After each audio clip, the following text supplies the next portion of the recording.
You've just found the ultimate guide to IELTS reading. This gives you step-by-step strategies for all 12 of the questions that you might get on test day. These are the exact same strategies that thousands of my students have used to get band 9 on their IELTS reading test. And at the end, I'll also give you 2 free practice tests and step-by-step walkthroughs for the questions. So sit back, relax, and get ready to improve your IELTS reading score.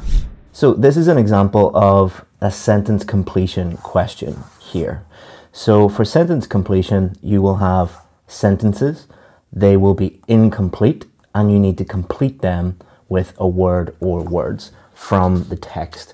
So you would be looking at the text here, and then you would be completing these sentences with words from the text. So for sentence completion questions, the 2 key problems are not reading the instructions, especially about the number of words, and poor spelling. So not reading the instructions, this is just something that lots of students have a problem with, and it's an easy fix. It is getting into the habit of really paying attention to the instructions, understanding what the instructions are saying, and then following that information. And then poor spelling, this is because this is one of the types of questions that you are not picking like A, B, C, or D. You actually have to take words from the text and write them out. So if one letter is wrong, the whole answer is wrong. So make sure that you are paying attention to spelling. So my advice for sentence completion is, number 1, read the instructions carefully, as we've already said. Read incomplete sentence first. All right, so you're going to be given a list of incomplete sentences. Do not read the text first. Read the incomplete sentences first to understand them.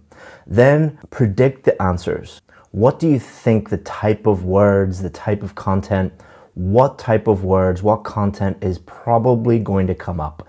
Even if your predictions are wrong, that doesn't matter, because what you're doing is priming your brain to receive the correct information. It really does help. And often when you make a prediction, the exact thing that you predicted will come up, or something very, very similar. Now, for sentence completion, there might be synonyms. So again, this is why we make predictions. Think of the different synonyms that might come up related to your predictions, but also you're going to next scan for the location of the correct answer. There's a principle I want you to learn first, which is where before what. So during the reading test, you're going to be looking for where the answer is first, before you think about what is the correct answer. So you're scanning for the correct location first. Where in the text is it? And then you're only going to read the section carefully, think about what the correct answer is, and decide the correct answer, but be very careful with your spelling. Here we have an example of a summary completion question. So it will normally say complete the summary below. So here is the summary, and there's some missing information here. And in this particular question, it says no more than 2 words. It might say no more than 1 word or 1 word only, but it will show you a summary, and you have to complete that summary with words from the text. So for summary completion, very similar to sentence completion, not reading instructions, you will be told, only write 1 word or 2 words. Pay attention to that. Spelling is also an issue for summary completion, but grammar is more of an issue here. This is because when we are predicting, we're going to be thinking about, is this going to be a noun or a verb or an adjective? So good grammar helps us with that, but it also helps us complete the summary in a way that makes sense. Let's go through my advice here. Number 1, read the instructions carefully. You're going to hear me saying that a lot here. Read the summary text first. It's imperative that you do this first. Don't look at the text. Then predict, but also think not only what content might be there, but what type of words might come up. Is it going to be a noun? Is it going to be a verb? Or is it going to be an adjective? If your grammar is strong, that will be very, very obvious and will help you find the correct answer. Then scan for location. Be aware of synonyms. Remember, where before what. Once you find the location, then you can read the section carefully. Check if the answer makes sense. So if you are expecting an adjective and only an adjective will do, and you think the correct answer is a noun, that doesn't make any sense. So you need to go back, check it, and that will help you find the correct answer. And then decide on the correct answer, put it in, and that's you done. So these two are quite similar, so that's why we've put them together. Here are some multiple choice questions.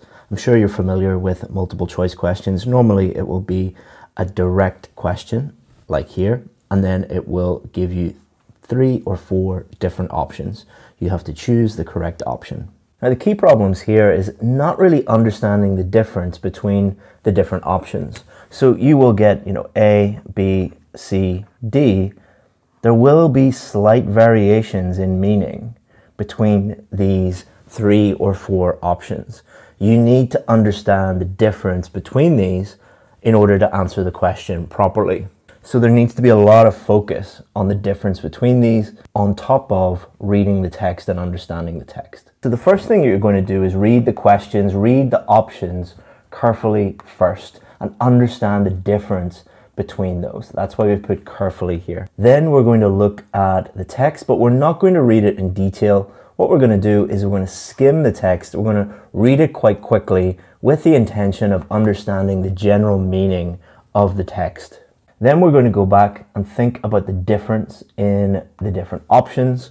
I've put this here twice because this is the most important thing and we want to be strategic and focus on the most important thing. Then we're going to take each question and we're going to locate the section of the text being aware of synonyms for that particular question. So if it's question 24, you're going to look at question 24, look at the information in there, look at the text and decide, okay, this is where the correct answer is. I haven't decided the correct answer, but I know the location of the correct answer. Read that section carefully. So we've found the area, then we're going to read that section carefully. This is going to save us a huge amount of time because we're not reading the whole text. There might be 6 or 7 paragraphs. We're just focusing in on one of those paragraphs to answer that particular question. So it's being very strategic with thought, with intention, and with time. If you are confused, think about not what is the correct answer, but which options are definitely wrong. So going back to our original thing here, let's say this one is definitely wrong and D is definitely wrong. That leaves you with 2 options, B or C. Then you can focus in on B and C and think, what is the big difference between B and C? And then check the text again. Oh, it is C. So finally, read the question and make the final choice.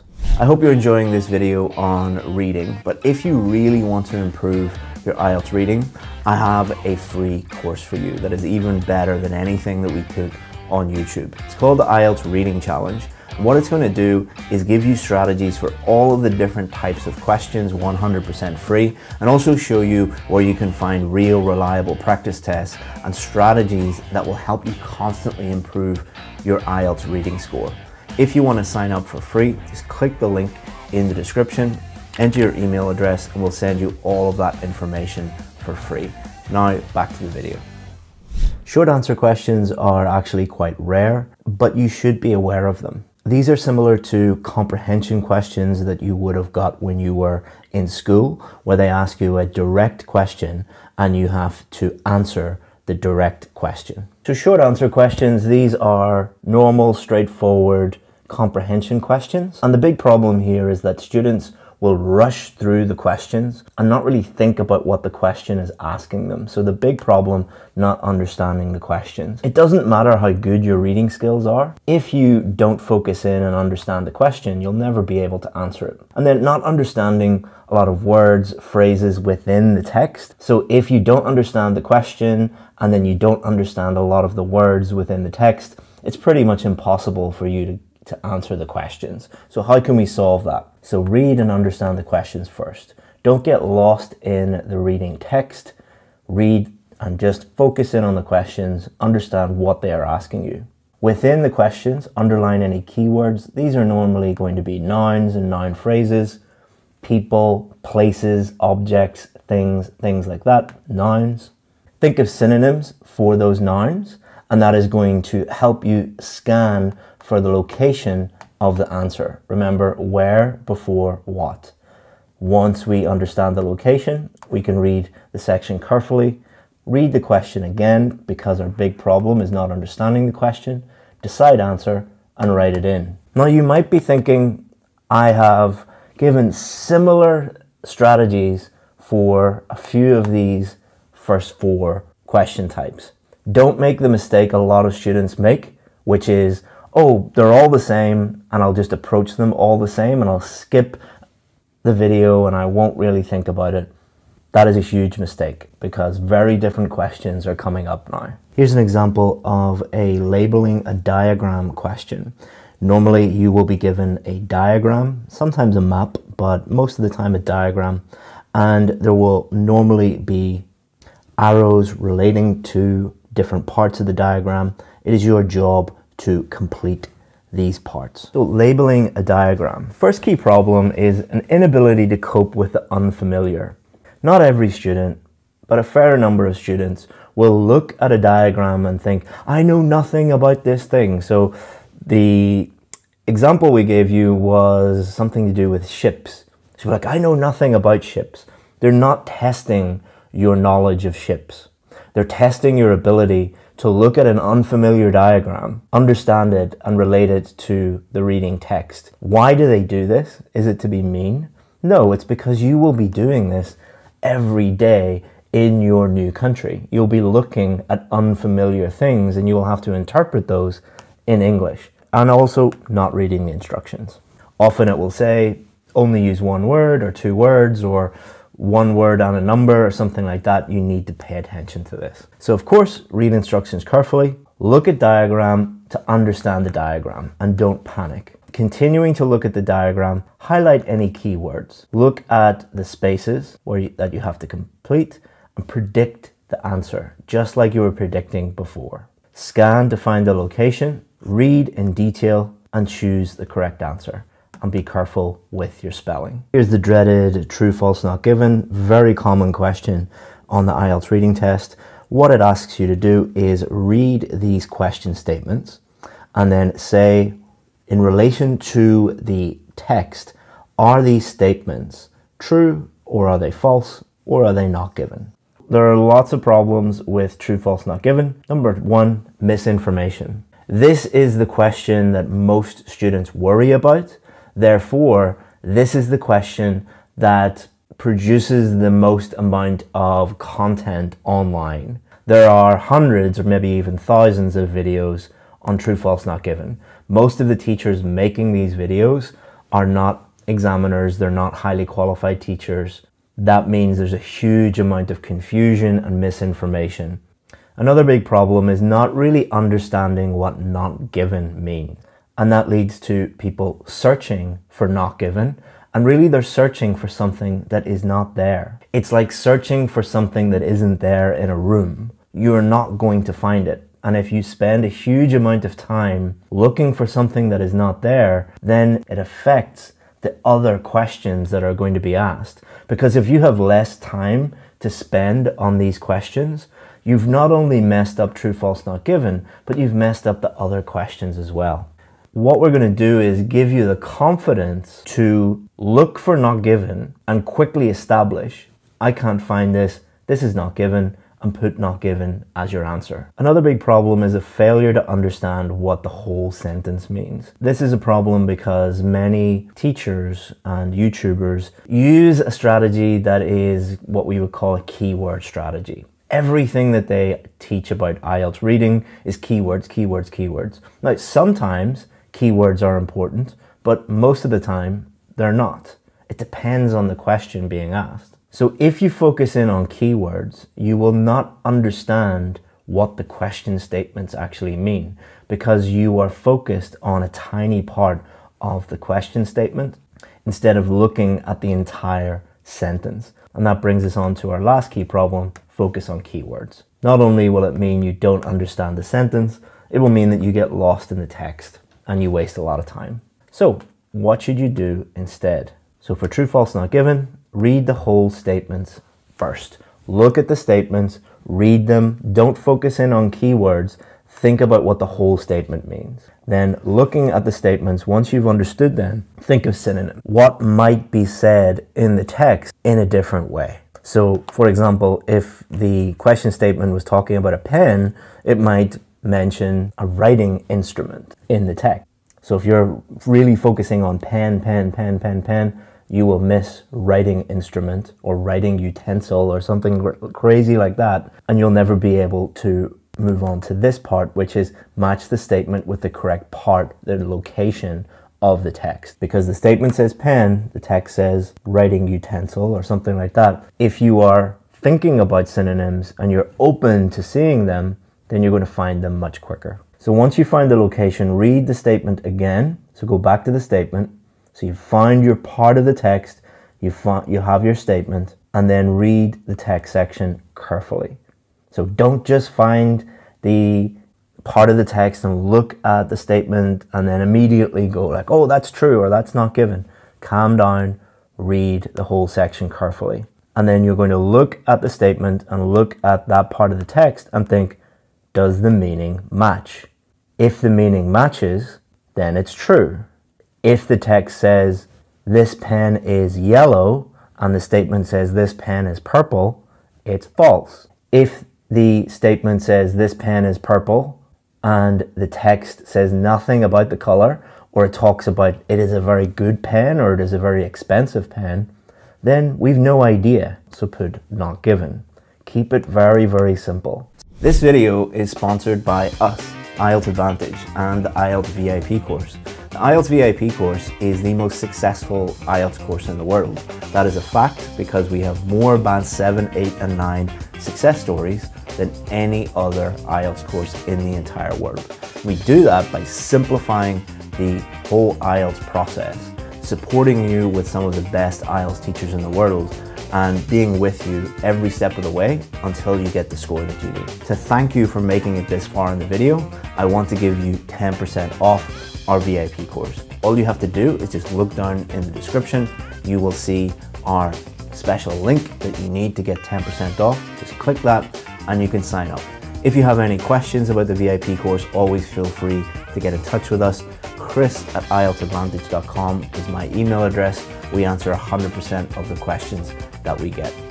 Hope that you become a VIP. If not, enjoy the rest of this free video. Similar to true, false, not given are yes, no, not given. Again, you have to look at the text and then look at the question statements and say whether the question statements are yes, no, or not given.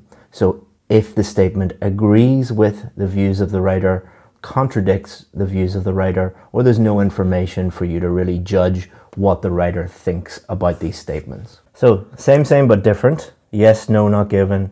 True, false, not given. Key problems. Students get confused about the difference between true, false, not given and yes, no, not given. True, false, not given is about fact. This pen is purple. That is a fact. Yes, no, not given is about the writer's opinion. I believe purple pens are better than blue pens. That isn't a fact. That is just my opinion. So what you're doing is saying, yes, the text agrees with the writer's opinion, or no, the text doesn't agree with the writer's opinion. So that brings us on to our second problem, not understanding the writer's opinion. Because if you are just looking for facts and you haven't trained yourself to look for what the writer is saying or what the writer believes, then you're never going to be able to decide if it is yes, no, not given. Similarly to true, false, not given, too much time looking for something that's not there. And then finally, confusing writers' opinions with other people's opinions. So the text will give you the writer's opinions, but it might also give you other people's opinions. So it might say Chris believes this, but Jason believes this. And you get confused between those two. Or if the text is talking about pens and it's just Jason talking about pens and Chris doesn't mention it at all, then that will be not given because you don't know. So my advice, do it exactly the same as true, false, not given, but just focus in on the writer's opinion, not on fact. Matching sentences, this is another quite rare question, but you might get it and you should be aware of it. What will happen is you will get the beginning of a sentence and then you'll be given a list of sentence endings, and you have to match the beginning of the sentence with the end of the sentence. The key problem is using logic or grammar.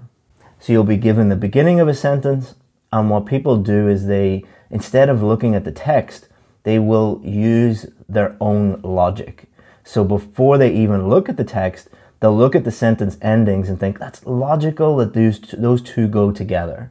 They're trying to find the answer without taking the time to actually look at the text, or they think this is grammatically correct, so I'll just use that type of logic. Everything should be based on what it says in the text, not what you think logically or grammatically works. So my advice is to read the first part of the sentences first, read those and understand those, predict the endings before checking, then and only then read the endings, and match the obvious ones. Are there any ones that are, just that has to be it?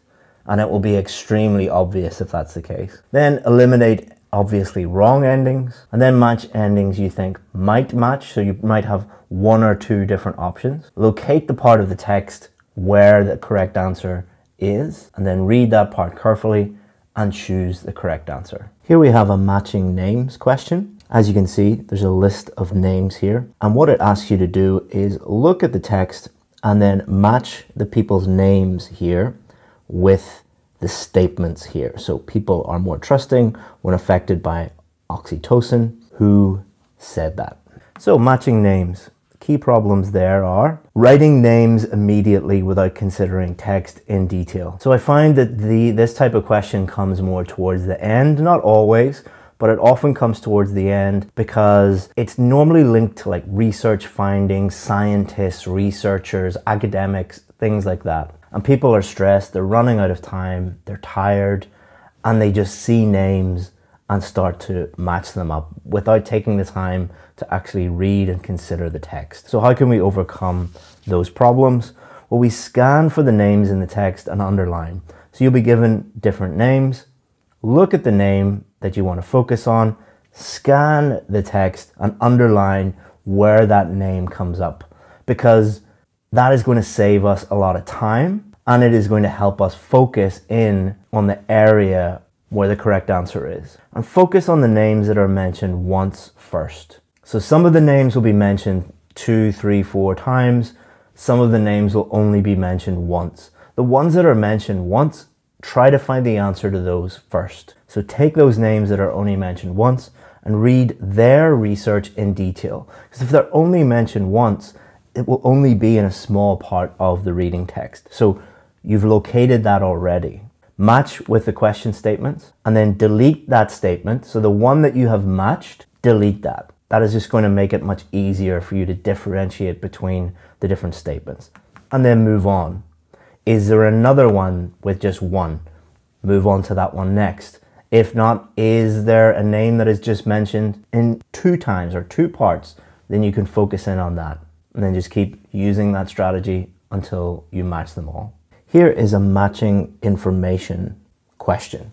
So which paragraph contains the following information? So you have to read the information and then match it to the appropriate paragraph in the text. Key problem here is you must consider the whole text. There's a huge amount of information to digest here. So the thing that we ask our students to do is do this question last. So if it is part 1 of the reading test and this question comes up first, skip it, finish the other questions within that part of the reading test and then go back. Because what you will be doing by doing the other questions, you will be familiarizing yourself with the text. You will understand the text more, which will make this question far easier because you will have less information to consume and to understand. My advice, read the questions first and think of synonyms because this is going to help you later on. Skim the text first. You have a huge amount of information to consume, so it is a good idea, even if you're doing this question last, to read the whole text quickly to understand it. Then read the questions again and think about location.